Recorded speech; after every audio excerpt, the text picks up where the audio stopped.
Hey, Bill, where's Casey?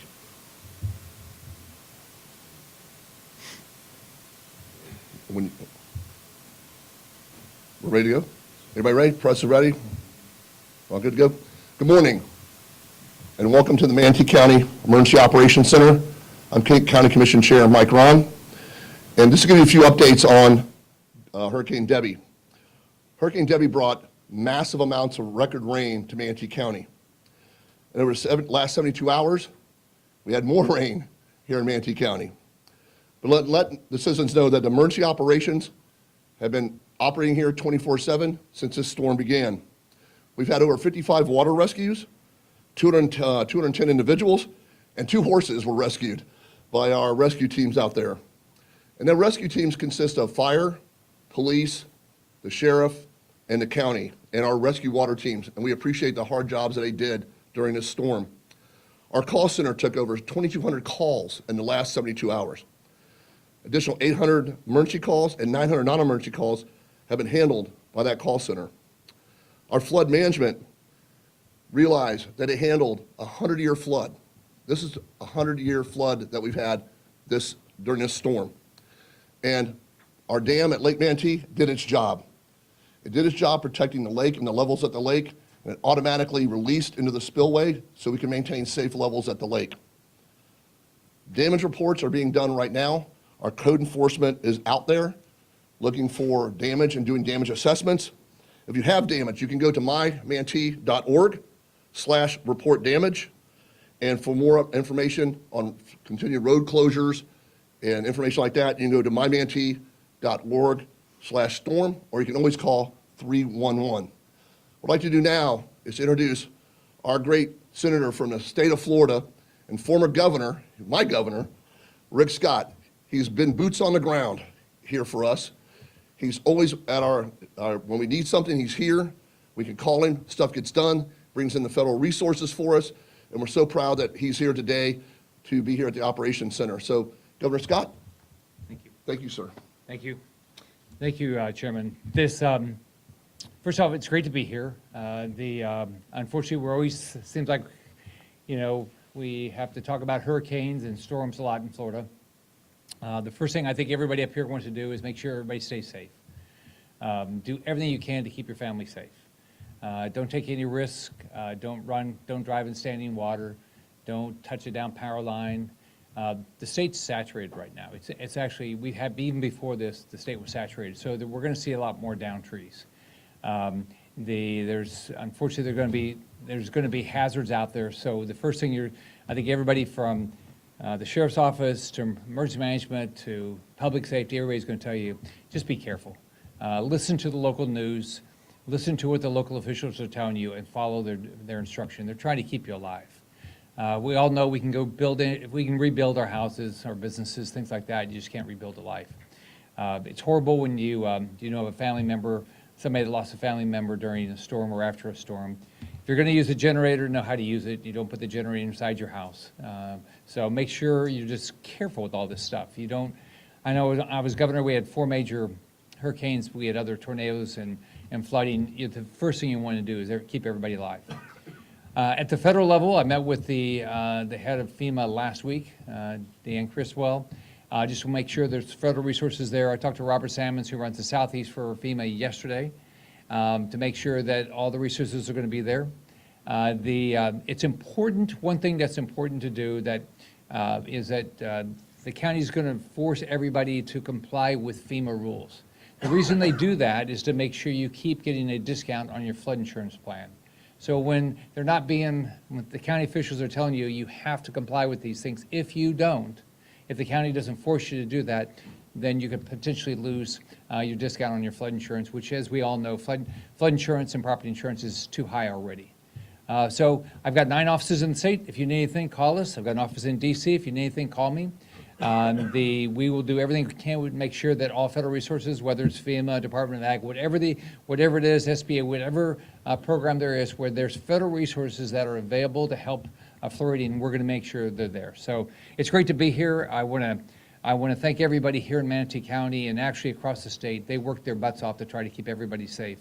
And I know a lot of people haven't gotten a lot of sleep. I've gone through this with quite a few storms, and the people that do this day in, day out, I mean, you have to really thank them because they're there every minute trying to keep you alive. Thank you, Senator Scott, and again, thank you so much for being here and everything that you do for us. What I'd like to do right now is I'm going to bring up the Mayor of the City of Bradenton, Gene Brown, for a few comments. Thank you, Chairman Ron, and obviously we're grateful that Senator Scott is here going through to kind of looking what we're going to need. And even though this storm is happening today, we know he's going to be there for the days to come and the future as we go forward. And some of the things that we find out that maybe in our cities and our county that are happening that because of this 100-year storm, we will be able to still work with the federal government and Senator Scott and help us bring back some resources to even to fix some of those things that were happening before the storm. But one of the things that I just want to speak on the municipalities, and I've talked with all the other mayors in Manatee County, we are grateful to have this team that we have up here and the people that are in the seats in that war room, if you want to say it. Because when this storm is over and the county goes back to their normal operations, we have to go back to our normal operations. And that's one of the things that we're proud of, to have the partnership with all of the county commissioners, all of the staff, Jody Fisk and her staff, what they do. And we've seen a level of professionalism that has not seen before and a level of collaboration that we haven't seen before. And that's what's going to help our citizens. And one of the things we'll learn from this in some different ways to make it better for the next time we have a situation. But I just want to echo what Senator Scott said. You know, be careful now. We can replace your things. We can't replace your life. And so many people now I've seen that are starting to go out and kind of explore. If it's flooded, it's still a problem. So really take that to heart. Some of our, in the city of Bradenton, some of the areas we have that normally flood when high tide comes in, or a street that floods, which Senator Scott made a great point. Streets are supposed to flood. If your house doesn't flood, it's working. So that's important to remember. But some of these streets are going to stay flooded longer than they normally do, and that's going to be the problem. And we might see some cresting in the next couple days.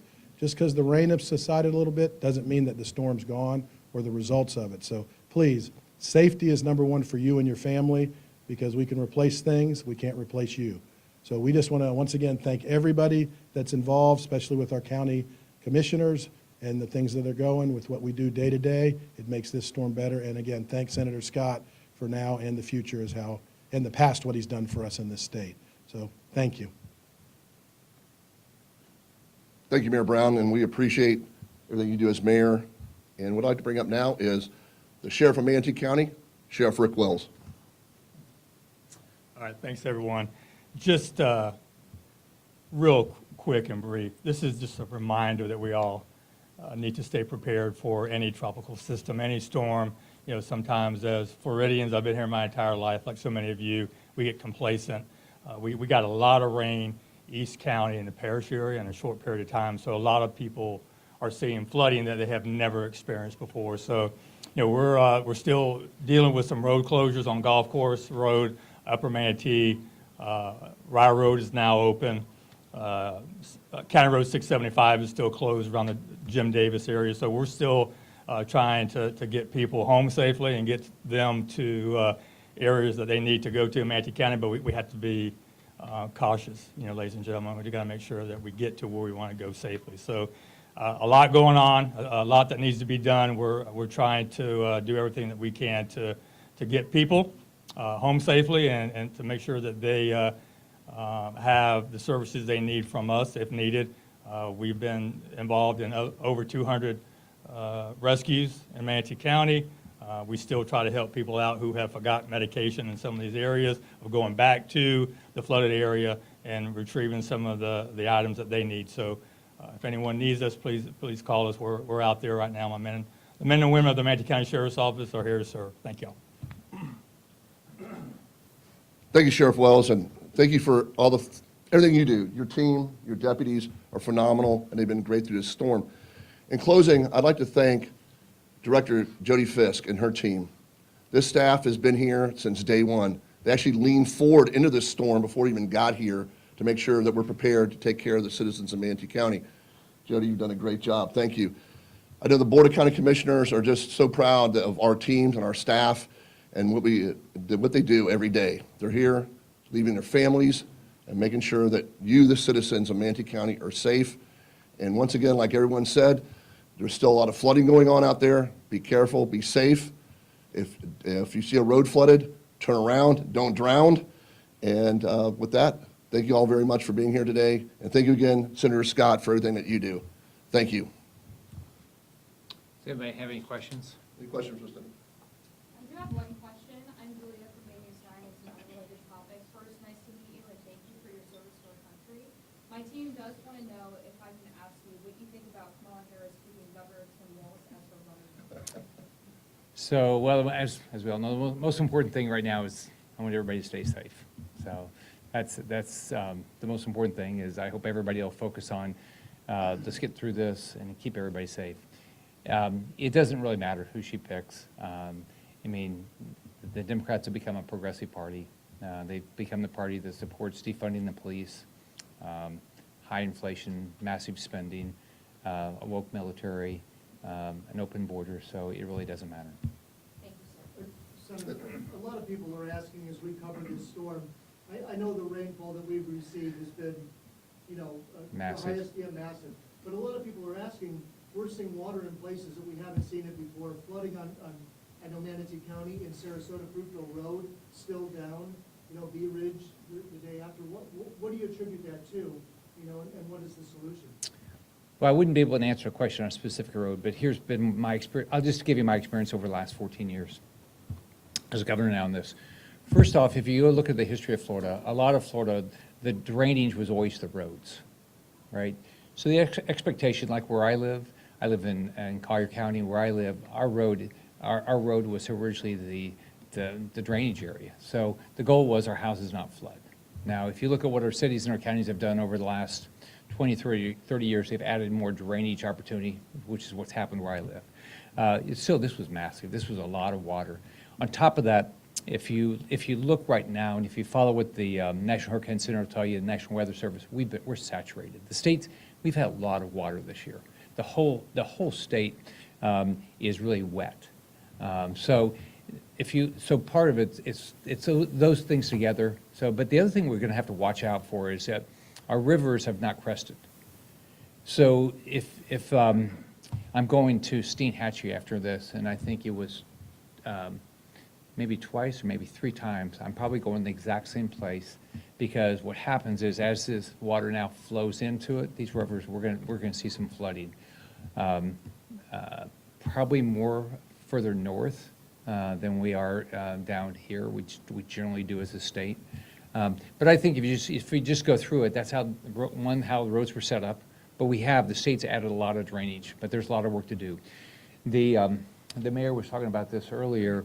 They've been investing money. I know when I was governor, we invested money, and there's federal programs to deal with some of the storage issues, some of the drainage issues. But there's a lot of work to do. So we're a fast-growing state, and there's always a lot of work to do. This might be a question more for the county, but the lake, a lot of residents told us that they didn't get a warning about the lake and everything that was going on in order to make sure that it didn't crest and all of that. What happened here with the lake and the plugs dissolving and stuff? Can you explain that and maybe why these residents didn't get a message? Well, I can tell you that we have lots of ways we get communication out. We do reverse 911. We send out alerts. We have all of our social media. So I think our team did a very good job of sending that information out to everyone that we could get it out to. Again, there might be some residents that didn't see it, didn't hear it, or didn't look on any of the social media that we send out on. But our public information team does a phenomenal job of getting this information out as fast as we can.